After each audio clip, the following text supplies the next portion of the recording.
The Atari Network is a fan channel and is not affiliated with Atari. The Atari logo and name is copyrights of their respective owners.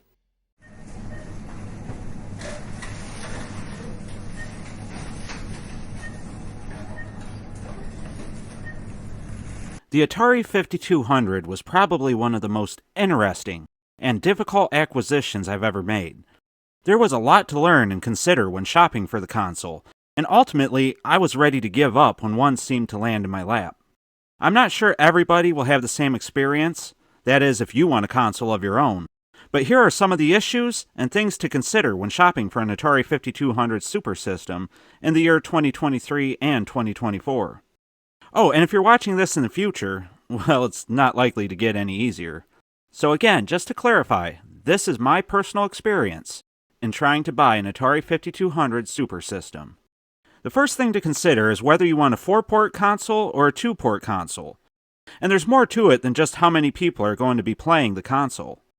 Yes, there are some games that are 4-player enabled, but it's really just 2 retail games, Real Sports Tennis and Super Breakout. Of course, the prototype Asteroids also has a 4-player mode, and the homebrew game Castle Crisis is 4-player as well. Additionally, the homebrew Ratcatcher supports up to 3 players for some reason, requiring a 4-port console, and Real Sports Curling allows for up to 8 players, and it says that some modes require the 4-port console. All the before-mentioned homebrew can be acquired from Atari Age. But outside of that, there are some games that straight up just don't work on a 2-port console. These games being Pitfall, K-Razy Shootout, and Mountain King. So if you're interested in those games or playing 4-player games, then you better find yourself a 4-port model. But if you're going the multiplayer route, you're going to need 4 working controllers. And I don't think I need to tell you that the stock 5200 controllers are notorious for failing. There are modern solutions from retro Game Boys and many other sources. Well, a few other sources. Along with the old standby of the Wico controller. Wico? Something like that. With a Y adapter. But that means you need a controller with a working keypad still. To me, all this becomes really complicated and ultimately expensive, as some solutions cost as much as $120 before shipping. Ouch! Doesn't seem plausible to get 4 of these, especially for the few games that it works with. I did end up going with the solution for my controller, but I'll get to that towards the end of the video.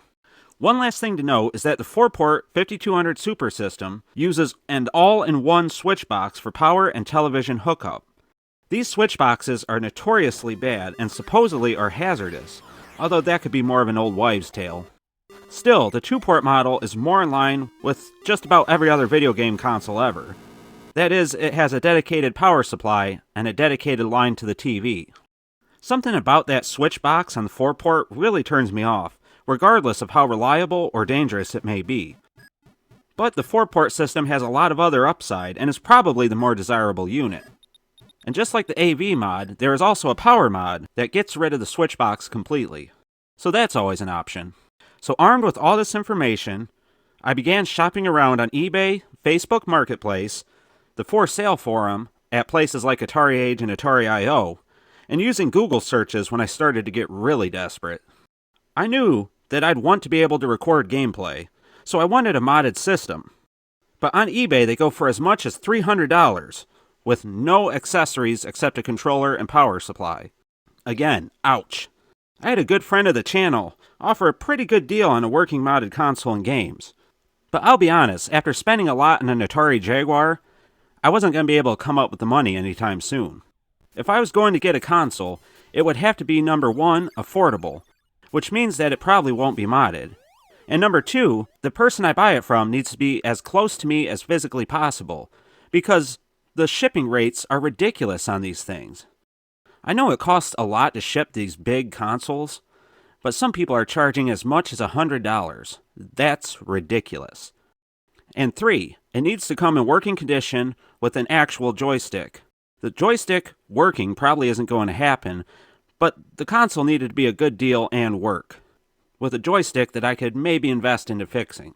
And after narrowing down the criteria and looking for a few weeks, I found nothing.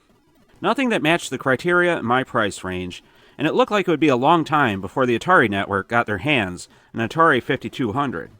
Then I found somebody local on eBay, of all places. The console and the pictures looked pretty good, and he was asking $70 or best offer with $15 to ship. But being local, I figured I could arrange a pickup.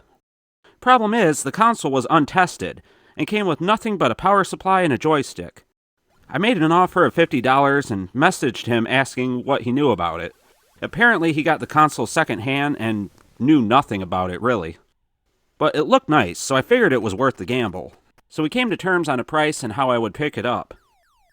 And I anxiously awaited the weekend to end so I could go grab my console. Now again, it was just the console, a power supply, and a joystick. I needed to get at least one game and fast so I could test it out and make sure it was working. I have a local game store nearby named Replay that had a handful of 5200 stuff the last time I was there. Nothing crazy, but a couple copies of Pac Man, Centipede, maybe a Missile Command, and a couple others. Money was tight, but I knew they were selling some of them as cheap as $5. So that weekend, I made a trip to the game store, and unfortunately they only had Pac Man left in stock. It was $4.99, and honestly, the label was in decent shape. So I got my game, and now I'm ready to receive my console. That day I went to work like usual, and afterwards, I drove and got my hands on it. It didn't look as nice as the pictures showed, but it wasn't as bad as some of the other ones I've seen listed. Most of the consoles I've seen for cheaper prices have a broken or no controller lid on the back compartment. They also usually have scratches galore on the silver striping and dings and dents all over the case. This one had the controller compartment intact. And besides the silver stripe having more scratches and scuffs than I initially thought, it was really pretty clean. The unit is a 2-port, so that means I won't be able to play the 3 games I mentioned before, K-Razy Shootout, Pitfall, and Mountain King. But hey, beggars can't be choosers, right? I get the unit home, and now is the time of truth. Can it be possible to get a unit for around $60 and have it not only work, but also have the joystick work as well? Is this even in the realm of possibility? Probably not, but I'm hopeful. I had a few coaxial adapters laying around, so I placed it on the end of the video cord and screwed it into the TV. I plugged the power supply into the back of the console and then into the wall. I grabbed my copy of Pac Man and gently inserted the cartridge into the port, tuned my television into channel 3, and braced myself for disappointment upon hitting the button. After pressing it, I laid my eyes on the glorious 5200 splash screen. The Rainbow Fuji greeted me along with the words Pac Man. The game's menu came up and I was ready to give the notorious joystick a go. At first, the fire buttons seemed to do nothing, and neither did the keypad outside of changing the number of players and what fruit was present on the screen. Well, that has to be a good sign at least, right? I pressed start and nothing. Reset, nothing. Pause, nothing. Then I started pressing the buttons harder, and all of a sudden the game began. I moved the joystick up, down, left, right, and Pac Man followed suit. So it took a while to find one that worked, but I did it. But honestly, while it met the criteria I listed before, it didn't meet all my preferences. I had to make a lot of concessions to get this one. Originally, I wanted a modded 4-port console, but that was clearly out of my price range right now. Maybe one day. I also wanted to get one with a lot of games that was guaranteed to work, but again, that was out of my price range, especially when you factor in shipping. So, since I wasn't able to get a modded console, how am I recording this gameplay? Well, you'd be surprised what you can do with some capture cards, a laptop, a VCR, and a 5200 Supersystem. So guys, this is my story of acquiring a 5200 after taking a shot in the dark, but I don't recommend doing what I did. I think it's best to wait until you have the money to get the console you really want. Oh wait, I almost forgot about the games. Currently I have 2, Pac Man and Kicks. I have a few more on the way, as of me writing this script. But if you want the more desirable games such as the Activision stuff, Gremlins, the LucasArts games, Dreadnought Factor, etc., then you're going to have to pay a fair amount for them, especially if you want complete in box. And yeah, that sucks, but for every expensive game, there's actually a really affordable game that you could get instead. And I'm talking games like Centipede, Super Breakout, Pac Man, Kicks, and many more. So you honestly don't have to spend a lot to get a library of good games. But for the really, really desirable stuff, well, you're going to have to pay. But really, I guess it's like that on most consoles. I have a rebuild kit coming for the controller. Even though everything works, the top row of buttons, which is the pause, reset, and start, really require a hard press to get them to do anything. The rebuild kit is supposed to fix the issues and take care of the controller from failing again anytime soon. You can get them from Best Electronics, but somebody also turned me on to AtariRepairParts.com. Guys, 7800 Pro Gamer from the future here, and I just got the rebuild kit. I installed the new board and buttons on camera, and I'll go over it a little bit here. So I ended up getting this kit from AtariRepairParts.com, but not their website. I got it from their eBay store. And I didn't even realize I did that until after I wrote the script. The board says revision 11, and from what I've read, it's a great one to get. And it's much cheaper than the Best Electronics one. I also got the replacement fire buttons, replacement buttons for the top row, and the replacement keypad buttons as well. All for $29.99 and free shipping. But on the website, it's actually only $25, I guess. So the install wasn't bad, but it helped that I had taken the controller apart to clean it before. You'll want to unscrew the bottom from the top, but even after the screws are removed, you'll want some sort of flathead or spudger to separate the halves. You want to be careful separating the halves as part of the flex board lives on the top half, even though the rest is adhered to the bottom. Gently pull the start, reset, and pause portion of the board from the housing. You'll then want to remove all the buttons. Most slide out, but you'll need to gently pry apart the pause, reset, and start housing. Then unpeel the flex board from the plastic bottom. I didn't realize until after I started peeling, but there's another plastic piece on the bottom of the controller that you can lift up with a flathead to disconnect the flex circuit from the connector. Once you have that removed, position the new flex board on the removable plastic piece, lining it up with the nipples, and remove the sticky tape when you're sure it's in the correct position. Then gently bend the sides without creasing them into the bottom controller housing and click the plastic piece back in. Stick down the sides with sticky tape that already comes pre-mounted to the flex circuit, but be aware that the top will want to come up now. Oh, and also make sure the tab is on the underside of the plastic piece, and push in the connector. Then put everything back together and make sure the wire harness is in the slot correctly, and the pins for the joystick fall in place. You'll know it did so when the stick moves freely as before.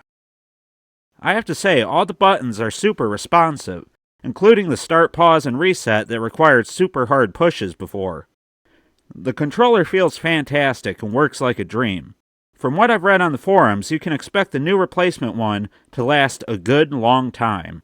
I'll update you video from video should anything happen or should the quality change, but so far I'm satisfied. Okay, back to the pro gamer of the past. So again, I don't recommend following my path for getting a 5200. I'd wait until you get at least $200 in hand before you make a purchase. I'm actually surprised though how decent the picture is through RF. I really don't get any snow or glitchiness in the video, and it immediately comes up on the screen when I power the console on. I still think a modded console is the best way to go, if you can afford it, but you'll want to double your budget to about $400 so that you can get some games as well. If you do take a gamble on an untested console like I did, then just realize you're doing just that, taking a gamble. It might not work, and that's why the price is usually much lower. If you're handy, that might not be as big of an issue, but for everybody else, it will be. Now that I have a 5200, I'm honestly most excited to get homebrew and Atari 8-bit conversions. I have my eyes on games like Adventure 2, Asteroids, Necromancer, Oil's Well, Tile Smashers, and more. I'm also looking at picking up more retail games, such as Rescue on Fractalus, Gremlins, Dreadnought Factor, Keystone Capers, Hero, and many more.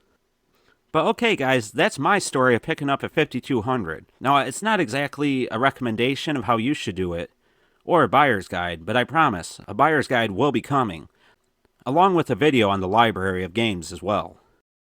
In the meantime, I'm the 7800 Pro Gamer, and I hope you guys got some enjoyment out of hearing my story about picking up a 5200 Supersystem in the year 2023-2024. And if you did like hearing about it, please drop a like and subscribe as well. Okay guys, that's it for now, and I hope to see you in the next video.